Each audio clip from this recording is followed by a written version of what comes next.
હવે તમને ના બોલાવ્યા એનું દુઃખ છે કે સરકારે જે પાર્સાલિટી કરી એનું દુઃખ છે? ના, મને ના બોલાય એનો મને દુઃખ ભાઈ ક્યારે છે નહીં, કેમ કે આ તો મને ક્યાં પહેલી વખત આવું કર્યું છે, વર્ષોથી આવું કરતા આવ્યા છે. એટલે મને તો અમારે તો દુઃખ ઉપર દુઃખ થઈ ગયું છે. એટલે હવે અમને તો ક્યારે દુઃખ લાગતું જ નથી આ વાતનું, કેમ કે સ્વીકારી જ લીધું છે આપણે.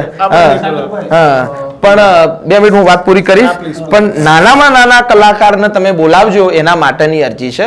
બાકી મને એવું દુઃખ લાગ્યું નથી, કેમ કે અમારે મહેસાણામાં જ્યારે કાર્યક્રમ હોય ત્યારે 100% મને વિશ્વાસ જ હોય કે અહીંયા એમને જે જૂથે નક્કી કર્યું છે એ જ કલાકાર મૂકવામાં આવશે. ખરેખર અમને અમુક વખત એવું થાય, અમારા વિસ્તારમાં રહેતા હોય ને એટલે અમને એવું થાય કારું આટલા ગજાના અમે કલાકાર, અમે અમેરિકા, ઓસ્ટ્રેલિયા, કેનેડા બધા કાર્યક્રમો કરવા જઈએ, અમારા માટે વસ્તી $50-50 ખર્ચીને આવતી હોય ને અમારા જ વિસ્તારમાં બીજો કલાકાર, એટલે એ આપણો મિત્ર જ છે એવું નથી.